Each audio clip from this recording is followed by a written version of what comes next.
Welcome to Thoughts on the Market. I'm Michael Zezas, Morgan Stanley's Global Head of Fixed Income and Thematic Research. Along with my colleagues bringing you a variety of perspectives, today I'll be talking about the market impacts of a potential U.S. government shutdown. It's Wednesday, February 28th at 2 p.m. in New York. Here we go again. The big effort in Washington, D.C. this week is about avoiding a government shutdown.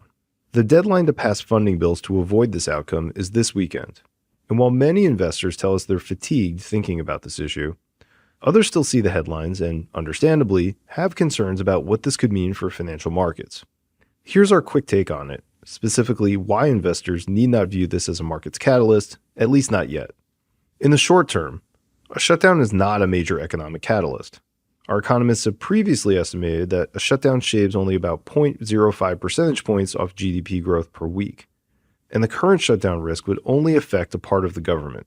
So it's difficult to say that this shutdown would mean a heck of a lot for the U.S. growth trajectory, or perhaps put the Fed on a more dovish path, boosting performance of bonds relative to stocks.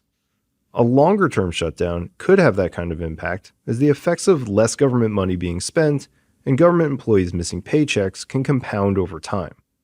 But shutdowns beyond a few days are uncommon. Another important distinction for investors is that a government shutdown is not the same as failing to raise the debt ceiling. So it doesn't create risk of missed payments on treasuries. On the latter, the government is legally constrained as to raising money to pay its bills.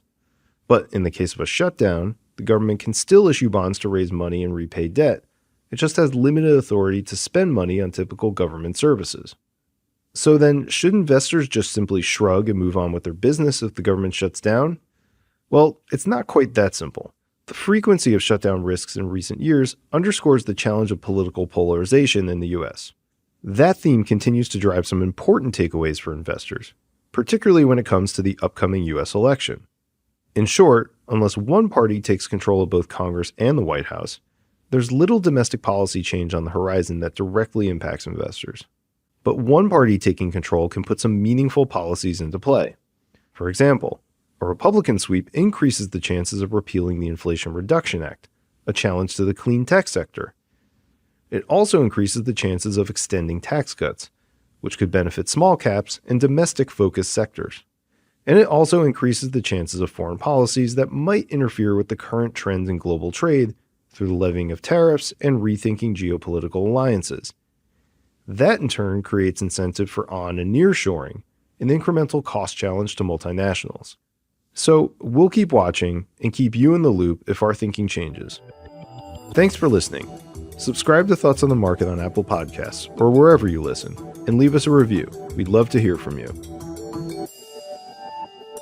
The preceding content is informational only and based on information available when created.